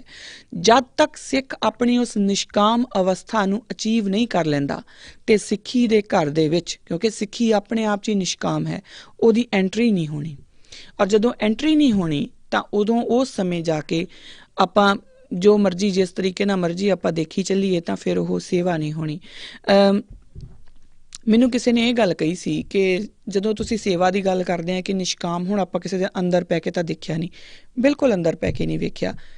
ਮੈਂ ਤੁਹਾਨੂੰ ਜੱਜ ਕਰਨ ਵਾਲੀ ਕੋਈ ਨਹੀਂ, ਤੁਸੀਂ ਮੈਨੂੰ ਜੱਜ ਕਰਨ ਵਾਲੇ ਕੋਈ ਨਹੀਂ। ਆਪਾਂ ਜਵਾਬਦੇਹ ਹਾਂ ਇੱਕ ਪਰਮਾਤਮਾ ਨੂੰ, ਇੱਕ ਸਤਿਗੁਰੂ ਨੂੰ, ਉਸ ਗੁਰੂ ਨੂੰ ਜਿਹਨੇ ਸਾਡੇ ਲਈ ਬਹੁਤ ਕੁਝ ਵਾਰ ਦਿੱਤਾ। ਅਸੀਂ ਉਸ ਨੂੰ ਜਵਾਬਦੇਹ ਹਾਂ। ਆਪਾਂ ਆਪਣੇ ਆਪ ਨੂੰ ਸਿਰਫ ਆਪਣੇ ਅੰਦਰ ਝਾਤੀ ਮਾਰ ਕੇ ਇੱਕ ਵਾਰੀ ਅਸੀਂ ਆਪਣੇ ਆਪ ਨੂੰ ਪੁੱਛੀਏ ਕਿ ਕਿਆ ਮੈਂ ਗੁਰੂ ਗੋਬਿੰਦ ਸਿੰਘ ਮਹਾਰਾਜ ਦੇ ਸਾਹਮਣੇ ਖੜਾ ਹੋ ਕੇ ਕਹਿ ਸਕਦਾ ਹਾਂ ਜਾਂ ਕਹਿ ਸਕਦੀ ਹਾਂ ਕਿ ਮੈਂ ਤੁਹਾਡਾ ਪੁੱਤਰ ਜਾਂ ਪੁੱਤਰੀ ਹਾਂ। ਸਿਰਫ ਇੰਨੀ ਗੱਲ ਸੋਚੀਏ ਕਿ ਅਗਰ ਗੁਰੂ ਪਾਤਸ਼ਾਹ ਸਾਡੇ ਸਾਹਮਣੇ ਖੜੇ ਹੋਣ ਤਾਂ ਕਿਆ ਅਸੀਂ ਉਹਨਾਂ ਵੱਲ ਦੇਖ ਕੇ ਇਹ ਕਹਿ ਸਕਦੇ ਹਾਂ ਕਿ ਮਹਾਰਾਜ ਅਸੀਂ ਤੁਹਾਡੇ, ਜੋ ਤੁਸੀਂ ਸਾਨੂੰ ਹੁਕਮ ਦਿੱਤੇ ਸੀ, ਅਸੀਂ ਉਹਨਾਂ ਤੋਂ ਇੱਧਰ ਉੱਧਰ ਨਹੀਂ ਹੋਏ। ਸਿਰਫ ਇੰਨੀ ਆਪਾਂ ਆਪਣੇ ਆਪ ਨੂੰ ਸਵਾਲ ਪੁੱਛੀਏ। ਅਸੀਂ ਕਿਸੇ ਨੂੰ ਜੱਜ ਨਹੀਂ ਕਰਨਾ। ਜਦੋਂ ਸਾਨੂੰ ਇਹ ਸਵਾਲਾਂ ਦੇ ਜਵਾਬ ਮਿਲਣੇ ਸ਼ੁਰੂ ਹੋ ਗਏ ਤਾਂ ਅਸੀਂ ਆਪਣੇ ਆਪ ਹੀ ਸਮਝਣਾ ਸ਼ੁਰੂ ਕਰ ਦਾਂਗੇ ਕਿ ਭਾਈ ਗੁਰਦਾਸ ਦੋ ਗੱਲਾਂ ਕਿਉਂ ਲਿਖਦੇ ਨੇ, ਸਿੱਖੀ ਨਿਸ਼ਕਾਮ ਹੈ ਤੇ ਸਿੱਖਾਂ ਦੀ ਨਿਸ਼ਕਾਮ ਅਵਸਥਾ। ਜਦ ਤੱਕ ਸਿੱਖ ਆਪਣੀ ਅਵਸਥਾ ਨਿਸ਼ਕਾਮ ਨਹੀਂ ਬਣਾਉਂਦਾ ਤਦ ਤੱਕ ਉਹਦੀ ਜਿਹੜੀ ਸੇਵਾ ਉਹ ਉਨੀ ਕੀ ਵਾਜਬ ਹੈ ਜਿੰਨੀ ਕਿ ਜਿੱਦਾਂ ਕ੍ਰਿਸਚਨ ਮਿਸ਼ਨਰੀਜ਼ ਜੋ ਕਨਵਰਟ ਕਰਦੇ ਨੇ, ਖਾਸ ਤੌਰ 'ਤੇ ਪੰਜਾਬ ਦੇ ਵਿੱਚ, ਉਹ ਘਰ ਘਰ ਜਾਂਦੇ ਨੇ, ਜਿਨ੍ਹਾਂ ਵੀ ਲੋਕਾਂ ਕੋਲ ਜਾਂਦੇ ਨੇ, ਤੇ ਬਕਾਇਦਾ ਉਹਨਾਂ ਨੂੰ ਪੈਸੇ ਦਾ ਲਾਲਚ ਦਿੰਦੇ ਆ। ਔਰ ਲਾਲਚ ਹੁਣ ਇਹ ਨਹੀਂ, ਉਹਨਾਂ ਨੇ ਇਹ ਨਹੀਂ ਕਹਿਣਾ ਵੀ ਤੁਸੀਂ 10,000 ਰੁਪਏ ਲਓ ਕਨਵਰਟ ਕਰ ਜੋ, ਨਹੀਂ। ਉਹਨਾਂ ਦੇ ਘਰ 'ਚ ਕੋਈ ਬਿਮਾਰ ਆ, ਉਹਦਾ ਇਲਾਜ ਕਰਾ ਦਿੰਦੇ ਨੇ, ਪਰ ਉਹਦੇ ਪਿੱਛੇ ਉਹਨਾਂ ਦੀ ਸੋਚ ਕੀ ਹੈ ਕਿ ਇਹ ਕਨਵਰਟ ਹੋਊਗਾ, ਔਰ ਉਹਨੂੰ ਕਨਵਰਟ ਕਰਦੇ ਨੇ ਬਕਾਇਦਾ। ਪਿੱਛੇ ਜੇ ਨਵਤੇਜ ਹੌਸਪੀਟਲ ਦੀ ਇੱਕ ਵੀਡੀਓ ਵਾਇਰਲ ਹੋਈ ਸੀ, ਉੱਥੇ ਬਾਈ ਗੁੱਗੂ ਜਿਹੜੇ ਹੈਗੇ ਨਵਤੇਜ ਸਿੰਘ ਗੁੱਗੂ, ਉਹ ਦੱਸ ਰਹੇ ਸੀਗੇ ਕਿ ਆਹ ਦੇਖੋ, ਔਰ ਬਕਾਇਦਾ ਫੈਮਿਲੀ ਬੈਠੀ ਸੀ ਕਿ ਇਹਨਾਂ ਦੇ ਪਰਿਵਾਰ ਦਾ ਬੱਚਾ ਜਿਹੜਾ ਬਿਮਾਰ ਹੈ, ਤਾਂ ਉਹ ਜਿਹੜੇ ਕ੍ਰਿਸਚਨ ਪਾਦਰੀ ਉਹਨਾਂ ਕੋਲ ਆਏ ਤੇ ਉਹਨਾਂ ਨੇ ਕਿਹਾ ਕਿ ਤੁਸੀਂ ਕਨਵਰਟ ਹੋਵੋ, ਤੁਸੀਂ ਕ੍ਰਿਸਚਨ ਬਣ ਜਾਓ ਤੇ ਅਸੀਂ ਤੁਹਾਡੇ ਬੱਚੇ ਦਾ ਇਲਾਜ ਕਰਾਉਂਦੇ ਹਾਂ। ਤੇ ਨਾਲੇ ਉਹਨਾਂ ਨੇ ਕਿਹਾ ਕਿ ਤੁਸੀਂ ਆਪਣੇ ਜਿਹੜੇ ਆਹ ਕੜਾ ਹੈ ਵੀ, ਇਹ ਨਹੀਂ, ਕੜਾ ਨਹੀਂ ਪਾਉਣਾ, ਯਾਨੀ ਕਿ ਜੋ ਸਿੱਖੀ ਦੇ ਨਿਸ਼ਾਨ ਨੇ ਉਹ ਨਹੀਂ ਪਾਉਣੇ, ਤਾਂ ਤੁਸੀਂ ਕਨਵਰਟ ਹੋਵੋ, ਅਸੀਂ ਤੁਹਾਡੇ ਨਾਲ ਹਾਂ, ਤੁਸੀਂ ਬਕਾਇਦਾ ਆਪਣੇ ਸਾਰੇ ਸਿੱਖੀ ਨੂੰ ਤਿਆਗ ਦਿਓ। ਤਾਂ ਉਹ ਉਸ ਜਗ੍ਹਾ ਦੇ ਉੱਤੇ ਸੀਗਾ। ਹੁਣ ਅਗਰ ਕਿਸੇ ਨੂੰ ਕੋਈ ਦੇਖੇ ਤੇ ਕਹੇ ਕਿ ਬਈ ਉਹ ਸੇਵਾ ਕਰ ਰਹੇ ਨੇ, ਕਿਉਂਕਿ ਉਹਨਾਂ ਨੇ ਤਾਂ ਕਿਸੇ ਇੱਕ ਗਰੀਬ ਦੀ, ਜਿਹੜਾ ਆਪਣੇ ਬੱਚੇ ਦਾ ਇਲਾਜ ਨਹੀਂ ਕਰਾ ਪਾ ਰਿਹਾ, ਉਹਦਾ ਇਲਾਜ ਕਰਨ ਦੀ ਗੱਲ ਕਰ ਰਹੇ ਨੇ ਨਾ, ਤਾਂ ਉਹ ਸੇਵਾ, ਪਰ ਉਹ ਨਿਸ਼ਕਾਮ ਸੇਵਾ ਨਹੀਂ ਹੈ। ਐਸੀ ਸੇਵਾ ਨੂੰ ਗੁਰੂ ਨਾਨਕ ਦੇ ਘਰ ਦੇ ਵਿੱਚ ਪ੍ਰਵਾਨਗੀ ਨਹੀਂ ਮਿਲੂਗੀ। ਅਗਰ ਅਸੀਂ ਜਾਈਏ ਕਿਸੇ ਕੋਲ, ਮੈਨੂੰ ਬਹੁਤ ਸਾਰੇ ਲੋਕਾਂ ਨੇ ਕਿਹਾ ਕਿ ਆਪਾਂ ਸਿੱਖ ਕਿਉਂ ਨਹੀਂ ਇੱਦਾਂ ਕਰਦੇ, ਆਪਾਂ ਵੀ ਜਾਂਦੇ ਹਾਂ, ਸਾਡੇ ਲੋਕ ਇੰਨੇ ਲੰਗਰ ਲਾਉਂਦੇ ਨੇ, ਸਾਰਾ ਕੁਝ ਕਰਦੇ ਨੇ, ਆਪਾਂ ਵੀ ਜਾਂਦੇ ਹਾਂ। ਜਿਹੜੇ ਨੌਨ ਸਿੱਖ ਨੇ ਉਹਨਾਂ ਦੇ ਘਰਾਂ ਵਿੱਚ ਜਾਈਏ, ਉਹਨਾਂ ਦੀਆਂ ਘਰਾਂ ਦੀਆਂ ਪ੍ਰੋਬਲਮ ਸੋਲਵ ਕਰੀਏ, ਤੇ ਨਾਲੇ ਸ਼ਰਤ ਰੱਖ ਲਈਏ ਕਿ ਸ਼ਰਤ ਇਹ ਹੈ ਕਿ ਤੁਸੀਂ ਬਣੋਗੇ ਸਿੱਖ। ਤੇ ਮੈਂ ਉਦੋਂ ਇਸੇ ਕਰਕੇ ਹੱਸ ਪੈਂਦੀ ਹੁੰਦੀ ਹਾਂ ਕਿ ਹਾਂ, ਸਾਨੂੰ ਕਰਨਾ ਚਾਹੀਦਾ ਸਾਨੂੰ, ਕਿਉਂਕਿ ਗੁਰੂ ਨਾਨਕ ਮਹਾਰਾਜ ਦੇ ਘਰ ਦੇ ਵਿੱਚ ਦੀ ਸਿਫਤ ਹੀ ਇਹ ਹੈ ਕਿ ਜਿਹਦਾ ਕਿਤੇ ਕੋਈ ਹੱਲ ਨਹੀਂ ਹੁੰਦਾ, ਉਹਦਾ ਗੁਰੂ ਨਾਨਕ ਦੇ ਘਰ ਦੇ ਵਿੱਚ ਹੱਲ ਜ਼ਰੂਰ ਹੁੰਦਾ। ਸੋ ਬਕਾਇਦਾ ਸਾਨੂੰ ਲੋਕਾਂ ਦੇ ਘਰ 'ਚ ਜਾ ਕੇ ਪੁੱਛਣਾ ਚਾਹੀਦਾ, ਜੇ ਪੁੱਛ ਸਕੀਏ ਤੇ, ਕਿ ਹਾਂਜੀ ਤੁਹਾਡੀ ਕੀ ਜ਼ਰੂਰਤ ਹੈ, ਅਸੀਂ ਤੁਹਾਡੀ ਜ਼ਰੂਰਤ ਪੂਰੀ ਕਰ ਰਹੇ ਹਾਂ। ਪਰ ਅਗਰ ਅਸੀਂ ਨਾਲੇ ਸ਼ਰਤ ਲਗਾ ਦਾਂਗੇ ਨਾ ਕਿ ਅਸੀਂ ਤੁਹਾਡੀ ਜ਼ਰੂਰਤ ਪੂਰੀ ਕਰਾਂਗੇ ਉਦੋਂ ਜਦੋਂ ਤੁਸੀਂ ਸਿੱਖ ਬਣ ਜਾਓਗੇ, ਜਾਂ ਤੁਸੀਂ ਸਿੱਖ ਬਣੋਗੇ, ਇਸ ਸ਼ਰਤ ਦੇ ਉੱਤੇ ਅਸੀਂ ਤੁਹਾਡੀ ਜ਼ਰੂਰਤ ਪੂਰੀ ਕਰਾਂਗੇ, ਉਹ ਸੇਵਾ ਪ੍ਰਵਾਨ ਨਹੀਂ ਹੋਣੀ। ਕਿਉਂਕਿ ਉਹ ਗੁਰੂ ਅਮਰਦਾਸ ਪਾਤਸ਼ਾਹ ਦੀ ਸੇਵਾ ਦਾ ਜਿਹੜਾ ਸਿਧਾਂਤ ਸਾਨੂੰ ਉਹ ਦਿੰਦੇ ਨੇ, ਉਹ ਸਿਧਾਂਤ ਨਹੀਂ ਹੈ। ਸੋ ਇਸ ਕਰਕੇ ਜਿਹੜੀ ਸਿੱਖੀ ਹੈ ਨਾ, ਇਸੇ ਲਈ ਸ਼ਾਇਦ ਕਿਹਾ ਹੈ ਕਿ ਸਿੱਖੀ ਜਿਹੜੀ ਆ ਉਹ ਖੰਡਿਓਂ ਤਿੱਖੀ ਆ। ਹਰ ਜਣੇ ਖਣੇ ਦਾ, ਮੇਰੇ ਵਰਗੇ ਦਾ ਕੋਈ ਕੰਮ ਨਹੀਂ ਹੈ ਕਿ ਇੰਝ ਹੀ ਉਹ ਖੰਡੇ ਦੀ ਧਾਰ ਦੇ ਉੱਤੇ ਤੁਰਨ ਦੇ ਬਰਾਬਰ ਗੱਲ ਹੈ, ਇੱਦਾਂ ਨਹੀਂ ਹੁੰਦਾ। ਪਿੱਛੇ ਜਿਹੜੇ ਮਨੁੱਖਤਾ ਦੀ ਸੇਵਾ ਵਾਲੇ ਭਾਜੀ ਹੈਗੇ ਆ, ਉਹਨਾਂ ਨੇ ਇੱਕ ਕ੍ਰਿਸਚਨ ਸੀਗਾ ਕੋਈ, ਉਹਨੂੰ ਵਿਚਾਰੇ ਨੂੰ ਰਾਹ ਦੇ ਵਿੱਚੋਂ ਚੱਕ ਕੇ ਲਿਆਏ, ਬਹੁਤ ਬੁਰੀ ਕੰਡੀਸ਼ਨ ਦੇ ਵਿੱਚ ਉਹ ਸੀ, ਔਰ ਉਹਨਾਂ ਨੇ ਆ ਕੇ ਉਹਦਾ ਇਲਾਜ ਵੀ ਕਰਾਇਆ। ਖੈਰ ਜਦੋਂ ਉਹ ਪ੍ਰਾਣ ਤਿਆਗ ਗਏ ਤਾਂ ਉਹਨਾਂ ਨੇ ਬਕਾਇਦਾ ਇਨਫੋਰਮੇਸ਼ਨ ਸ਼ੇਅਰ ਕੀਤੀ ਸਾਰਿਆਂ ਨਾਲ ਕਿ ਕਿਉਂਕਿ ਇਹ ਕ੍ਰਿਸਚਨ ਸੀ ਤੇ ਬਾਕੀ ਤੇ ਜਦੋਂ ਵੀ ਕੋਈ ਹੁੰਦਾ ਤੇ ਫਿਰ ਅਸੀਂ ਸਿੱਖ ਰਵਾਇਤਾਂ ਦੇ ਨਾਲ ਉਹਨਾਂ ਦਾ ਸੰਸਕਾਰ ਕਰ ਦੇਈਦਾ ਤੇ ਫਿਰ ਅਰਦਾਸ ਕਰ ਲਈਦੀ ਆ।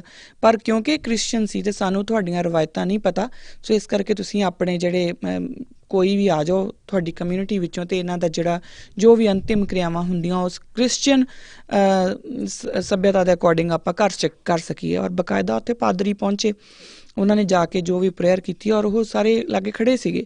ਹੁਣ ਇਹ ਹੈ ਸਿੱਖ, ਇਹ ਹੈ ਸਿੱਖ ਦੀ ਨਿਸ਼ਕਾਮ ਅਵਸਥਾ।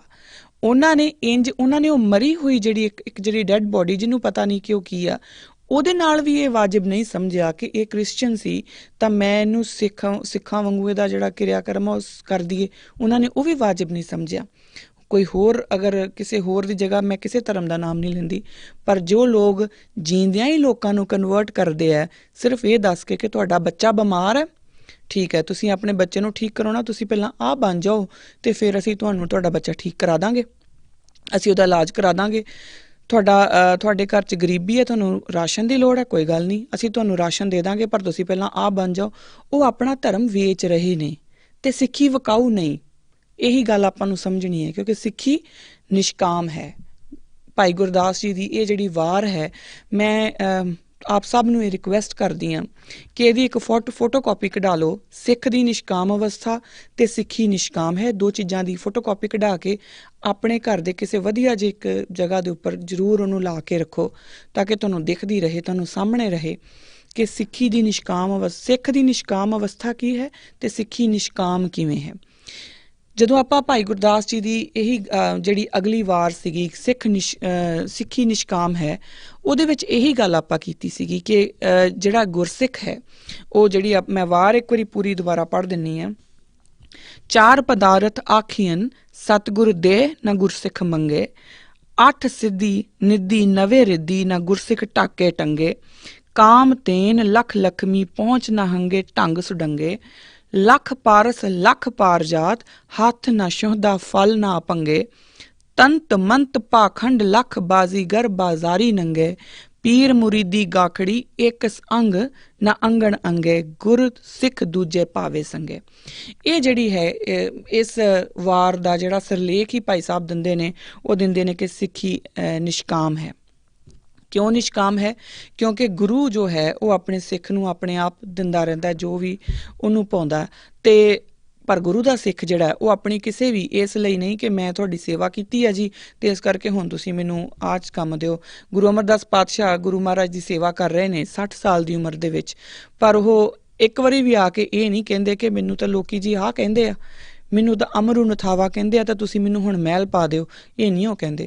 ਉਹ ਇਹ ਨਹੀਂ ਕਹਿੰਦੇ ਕਿ ਗੁਰੂ ਮਹਾਰਾਜ ਮੈਂ ਤੁਹਾਡੀ ਇੰਨੀ ਸੇਵਾ ਕਰ ਰਿਹਾ, ਤੁਸੀਂ ਮੈਨੂੰ ਹੁਣ ਗੁਰਤਾ ਗੱਦੀ ਵੀ ਦਿਓ। ਉਹ ਨਹੀਂ ਕਹਿੰਦੇ ਕੁਛ ਵੀ। ਉਹਨਾਂ ਨੂੰ ਮਿਲਦੀ ਹੈ ਕਿਉਂਕਿ ਉਹ ਡਿਜ਼ਰਵ ਕਰਦੇ ਨੇ, ਕਿਉਂਕਿ ਗੁਰੂ ਅੰਗਦ ਦੇਵ ਪਾਤਸ਼ਾਹ ਉਹਨਾਂ ਵਿੱਚ ਉਹ ਜੋਤ ਦੇਖਦੇ ਨੇ ਜੋ ਗੁਰੂ ਨਾਨਕ ਦੇ ਘਰ ਦੇ ਵਿੱਚ ਨਿਰੰਤਰ ਚੱਲ ਸਕਦੀ ਸੀ। ਉਹ ਇਸ ਤਰੀਕੇ ਨਾਲ ਉਹਨਾਂ ਨੂੰ ਗੁਰਗੱਦੀ ਮਿਲਦੀ ਹੈ। ਉਹ ਆਪਣੇ ਮੂੰਹੋਂ ਕੁਛ ਨਹੀਂ, ਕਿਉਂਕਿ ਗੁਰੂ ਅੰਗਦ ਦੇਵ ਪਾਤਸ਼ਾਹ ਖੁਦ ਦੇਖਦੇ ਨੇ, ਉਹਨਾਂ ਨੇ ਆਪ ਦਿੰਦੇ ਨੇ। ਗੁਰਸਿੱਖ ਨੇ ਮੰਗਿਆ ਨਹੀਂ, ਪਰ ਗੁਰੂ ਨੇ ਦੇ ਦਿੱਤਾ। ਸੋ ਇਹ ਪਹਿਲੀ ਗੱਲ ਹੈ। ਦੂਸਰੀ ਗੱਲ ਜਿਹੜੀ ਹੈ ਉਹ ਇਹ ਹੈ ਕਿ ਜਿਹੜੀਆਂ ਰਿੱਧੀਆਂ ਸਿੱਧੀਆਂ, ਕਿਉਂਕਿ ਉਸ ਵੇਲੇ ਦਾ ਜੋ ਇਤਿਹਾਸ ਹੈ, ਉਸ ਸਮੇਂ ਬਹੁਤ ਸਾਰੇ ਜਿਹੜੇ ਸਾਧੂ ਜਾਂ ਅਗੋਰੀ ਨਾਂਗੇ ਜਿਹੜਾ ਵੀ ਉੱਥੇ ਇੱਕ ਪੂਰਾ ਇਨਫਰਾਸਟਰਕਚਰ ਆਪਾਂ ਕਹਿ ਲਈਏ ਜਾਂ ਇਹ ਕਹਿ ਲਈਏ ਕਿ ਸਿੰਪਲ ਸਟਰਕਚਰ ਜਿਹੜਾ ਕੰਮ ਕਰ ਰਿਹਾ ਸੀਗਾ, ਉਹ ਜਿਹੜੇ ਬਹੁਤ ਸਾਰੇ ਸਾਧੂ ਸੀ ਉਹ ਸਿੱਧੀਆਂ ਦੇ ਪਿੱਛੇ ਹੀ ਪਏ ਹੁੰਦੇ ਸੀਗੇ। ਅੱਜ ਵੀ ਹੈ, ਬਹੁਤ ਸਾਰੇ ਐਸੇ ਲੋਕ ਨੇ ਜਿਹੜੇ ਬੜੇ ਬੜੇ ਤਪ ਕਰਦੇ ਨੇ, ਜਿਹੜੇ ਬੜੇ ਬੜੇ ਚਿਰ ਅੱਖਾਂ ਬੰਦ ਕਰਕੇ ਬੈਠੇ ਰਹਿੰਦੇ ਨੇ ਲਗਾਤਾਰ, ਕੁਛ ਸਿੱਧੀਆਂ ਵਾਸਤੇ, ਕੁਛ ਰਿੱਧੀਆਂ ਵਾਸਤੇ। ਹੁਣ ਮੈਂ ਪਿਛਲੀ ਵਾਰੀ ਦੱਸਿਆ ਸੀਗਾ ਕਿ 9 ਨਿੱਧੀਆਂ 8 ਸਿੱਧੀਆਂ ਨੇ, ਤੇ ਉਹ ਜਿਹੜੀਆਂ ਸਿੱਧੀਆਂ ਉਹਨਾਂ ਦੇ ਵਿੱਚ ਹਰ ਤਰ੍ਹਾਂ ਦੀ ਸਿੱਧੀ ਹੁੰਦੀ ਹੈ। ਕਿ ਮੈਂ ਨਾਮ ਦੱਸੇ ਸੀ ਪਿਛਲੀ ਵਾਰੀ ਕਿ ਆਪਣੇ ਸਰੀਰ ਨੂੰ ਵੱਡਾ ਕਰ ਲੈਣਾ, ਆਪਣੇ ਸਰੀਰ ਨੂੰ ਛੋਟਾ ਕਰ ਲੈਣਾ, ਜਾਂ ਆਪਣੇ ਸਰੀਰ ਦਾ ਭਾਰ ਵਧਾ ਲੈਣਾ ਜਾਂ ਘਟਾ ਲੈਣਾ। ਔਰ ਬਕਾਇਦਾ ਸ਼੍ਰੀਮਦ ਭਾਗਵਤ ਦੇ ਵਿੱਚ ਇਹਨਾਂ ਦਾ ਜ਼ਿਕਰ ਵੀ ਆਉਂਦਾ, ਔਰ ਹਨੂਮਾਨ ਦੀ ਲਾਈਫ ਦੇ ਵਿੱਚ ਜ਼ਿਕਰ ਵੀ ਆਉਂਦਾ। ਸੋ ਇਹ ਸਾਰੀਆਂ ਗੱਲਾਂ ਹੈਗੀਆਂ।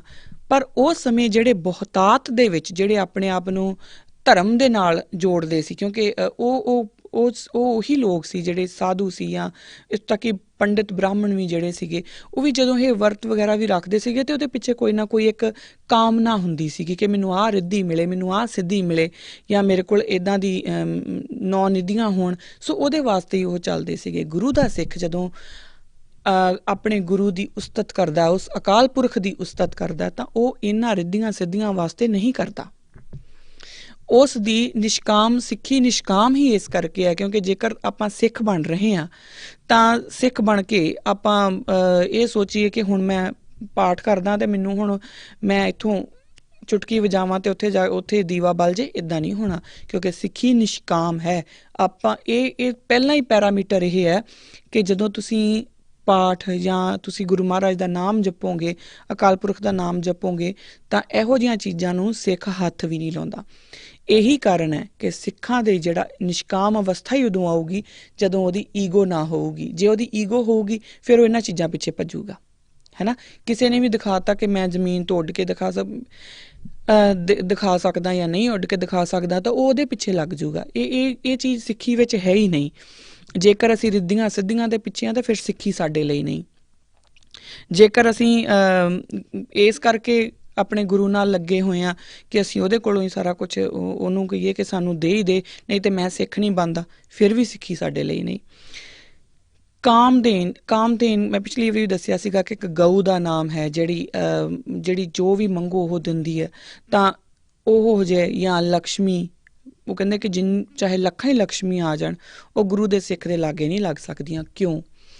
ਹੁਣ ਲਕਸ਼ਮੀ ਦਾ ਮਤਲਬ ਹੈ ਕਿਉਂਕਿ ਵੈਲਥ ਦੀ ਦੇਵੀ ਆ। ਜੇ ਅੱਜ ਕੋਈ 100 ਰੁਪਈਏ ਦੇ ਉੱਤੇ ਡੁੱਲ ਜਾਂਦਾ ਨਾ, ਤਾਂ ਸੋਚੋ ਕਿ ਜੇ ਲੱਖ ਲਕਸ਼ਮੀਆਂ ਹੀ ਉਹਦੇ ਕੋਲ ਆ ਜਾਣ, ਕਿ ਜਿਨ੍ਹਾਂ ਦੇ ਕੋਲ ਪਤਾ ਨਹੀਂ ਕਿੰਨਾ ਹੀ ਜਿਹੜੀ ਉਹ ਦੌਲਤ ਹੈ, ਅਗਰ ਉਹੀ ਆ ਜਾਣ ਤਾਂ ਕਿਆ ਉਹ ਕਹਿੰਦੇ ਕਿ ਸਿੱਖ ਉਹਨਾਂ ਵੱਲ ਵੀ ਨਹੀਂ, ਉਹ ਸਿੱਖ ਨੂੰ ਛੂਹ ਵੀ ਨਹੀਂ ਪਾਉਂਦੀਆਂ।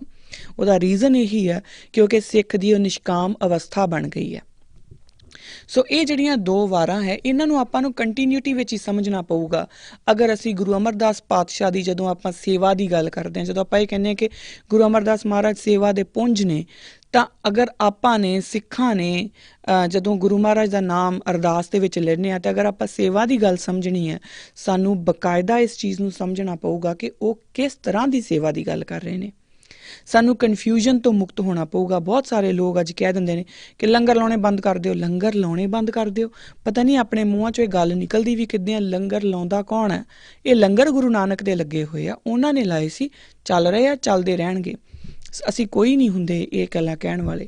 ਖੈਰ, ਬਹੁਤ ਸਾਰੀਆਂ ਐਸੀਆਂ ਉਦਾਹਰਨਾਂ ਨੇ ਜੋ ਸਾਡੇ ਸਮਾਜ ਵਿੱਚ ਚੱਲ ਰਹੀਆਂ ਨੇ। ਉਹ ਚੱਲ ਇਸੇ ਲਈ ਰਹੀਆਂ ਨੇ ਕਿਉਂਕਿ ਅਸੀਂ ਸੇਵਾ ਤੇ ਨਿਸ਼ਕਾਮ ਸੇਵਾ ਨੂੰ ਕਨਫਿਊਜ਼ ਕਰ ਲਿਆ।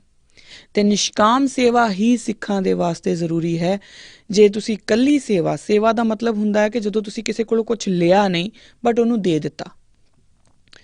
ਪਰ ਹੁਣ ਉਹ ਕਿਸ ਤਰੀਕੇ ਨਾਲ ਨਹੀਂ ਲਿਆ, ਇਹ ਇੱਕ ਡਿਫਰੈਂਟ ਟੌਪਿਕ ਹੈ ਨਾ। ਜਿੱਦਾਂ ਮੈਂ ਗੱਲ ਕੀਤੀ ਸੀਗੀ ਕਿ ਕੁਝ ਲੋਕ ਜਾਂਦੇ ਨੇ, ਉਹ ਕਿਸੇ ਗਰੀਬ ਨੂੰ ਕਹਿੰਦੇ ਤੇਰੇ ਬੱਚੇ ਨੂੰ ਅਸੀਂ ਠੀਕ ਕਰਾ ਦਿੰਦੇ ਹਾਂ। ਪਿੱਛੇ ਕਾਮਨਾ ਤਾਂ ਹੈਗੀ ਹੈ ਨਾ। ਉਹ ਗਰੀਬ ਜਿਹੜਾ ਹੈ ਉਹ ਸਿੱਧਾ ਉਹਨਾਂ ਨੂੰ ਕੁਝ ਨਹੀਂ ਦੇ ਰਿਹਾ, ਪਰ ਅਗਰ ਉਹਨਾਂ ਦੀ ਗੱਲ ਮੰਨ ਰਿਹਾ ਤਾਂ ਫਿਰ ਉਹ ਕਾਮਨਾ ਤਾਂ ਪੂਰੀ ਕਰ ਹੀ ਰਿਹਾ ਨਾ ਉਹਨਾਂ ਦੀ। ਸੋ ਆਪਣੇ ਆਪ ਨੂੰ ਉਹ ਵੀ ਕਹਿੰਦੇ ਨੇ ਕਿ ਅਸੀਂ ਸੇਵਾ ਕਰਦੇ ਹਾਂ, ਪਰ ਉਹ ਨਿਸ਼ਕਾਮ, ਉਹ ਸਿੱਖੀ ਦੇ ਵਿੱਚ, ਸਿੱਖ ਗੁਰੂ ਘਰ ਦੇ ਵਿੱਚ, ਜਿਹੜੀ ਗੁਰੂ ਨਾਨਕ ਦੇ ਘਰ ਦੇ ਵਿੱਚ ਇਹ ਸੇਵਾ ਪ੍ਰਵਾਨ ਨਹੀਂ ਹੋਣੀ। ਸੋ ਅੱਜ ਦੀਆਂ ਮੇਰੀਆਂ ਇੰਨੀਆਂ ਕਿ ਜਿਹੜੀਆਂ ਬੇਨਤੀਆਂ ਨੇ ਉਹ ਪ੍ਰਵਾਨ ਕਰਨਾ ਜੀ, ਕਿਉਂਕਿ ਸਮਾਂ ਮੇਰੇ ਕੋਲੇ ਹੋ ਚੁੱਕਾ। ਅਗਲਾ ਜਿਹੜਾ ਐਪੀਸੋਡ ਹੈ ਉਹ ਆਪਾਂ ਦੇਖਾਂਗੇ ਕਿ ਗੁਰੂ ਸਾਹਿਬ ਜਦੋਂ ਮੰਜੀ ਸਿਸਟਮ ਸ਼ੁਰੂ ਕਰਦੇ ਨੇ, ਜਦੋਂ ਉਹ 22 ਮੰਜੀਆਂ ਸਥਾਪਿਤ ਕਰਦੇ ਨੇ, ਤਾਂ ਉਹਦੇ ਪਿੱਛੇ ਫਿਲਾਸਫੀ ਕੀ ਹੈ, ਆਪਾਂ ਅੱਜ ਕਿੱਥੇ ਖੜ੍ਹੇ ਹਾਂ, ਕਿਉਂਕਿ ਅੱਜ ਵੀ ਜਿਹੜਾ ਸਿਸਟਮ ਆ ਆਪਾਂ ਕਿੱਥੇ ਜੇ ਖੜ੍ਹੇ ਹਾਂ, ਕੀ ਕਰ ਰਹੇ ਹਾਂ, ਅਤੇ ਅੱਜ ਸਾਡੀ ਅੱਜ ਦੀ ਅਜੋਕੀ ਵਿਵਸਥਾ ਹੈ ਉਹਦੇ ਵਿੱਚ ਉਹਨਾਂ ਮੰਜੀਆਂ ਦਾ ਕਿੰਨਾ ਕੁ ਰੋਲ ਹੋਣਾ ਚਾਹੀਦਾ ਸੀਗਾ, ਆਪਾਂ ਜੋ ਨਹੀਂ ਸਾਂਭ ਕੇ ਰੱਖਿਆ। ਸੋ ਇਹਦੇ ਬਾਰੇ ਆਪਾਂ ਅਗਲੀ ਵਾਰੀ ਗੱਲ ਕਰਾਂਗੇ। ਅੱਜ ਦੀ ਜਿਹੜੀਆਂ ਮੇਰੀਆਂ ਗੱਲਾਂ ਨੇ ਉਹਨਾਂ ਨੂੰ ਇੰਨੀਆਂ ਕਿ ਮੇਰੀਆਂ ਬੇਨਤੀਆਂ ਪ੍ਰਵਾਨ ਕਰਨਾ। ਕੋਈ ਗਲਤੀ ਹੋ ਗਈ ਹੋਵੇ ਤਾਂ ਦੋਨੋਂ ਹੱਥ ਜੋੜ ਕੇ ਮਾफ़ੀ ਮੰਗਦੀ ਹਾਂ। ਆਪਣੀ ਰਾਏ ਮੈਨੂੰ ਜ਼ਰੂਰ ਦਿੰਦੇ ਰਿਹਾ ਕਰੋ। ਅੱਜ ਦਾ ਜਿਹੜਾ ਐਪੀਸੋਡ ਆ ਆਪਣਾ 50ਵਾਂ ਐਪੀਸੋਡ ਸੀਗਾ। ਸੋ ਤਕਰੀਬਨ ਆਪਾਂ ਨੂੰ 1 ਸਾਲ ਹੋ ਗਿਆ। ਸੋ ਆਪਣੀਆਂ ਜੋ ਤੁਹਾਡੇ ਵਿਚਾਰ ਨੇ, ਕੁਐਸਚਨਸ ਨੇ, ਉਹ ਜ਼ਰੂਰ ਮੇਰੇ ਨਾਲ ਸਾਂਝੇ ਕਰੋ। ਜ਼ਰੂਰ ਮੈਨੂੰ ਲਿਖਦੇ ਰਿਹਾ ਕਰੋ। ਆਪ ਜੀ ਦੀਆਂ ਈਮੇਲਸ ਮੇਰੇ ਲਈ ਬਹੁਤ ਇੰਪੋਰਟੈਂਟ ਨੇ। ਮੈਨੂੰ ਦਿਓ ਇਜਾਜ਼ਤ, ਅਗਲੇ ਐਪੀਸੋਡ 'ਚ ਫਿਰ ਮਿਲਦੇ ਹਾਂ। ਵਾਹਿਗੁਰੂ ਜੀ ਕਾ ਖਾਲਸਾ, ਵਾਹਿਗੁਰੂ ਜੀ ਕੀ ਫਤਿਹ।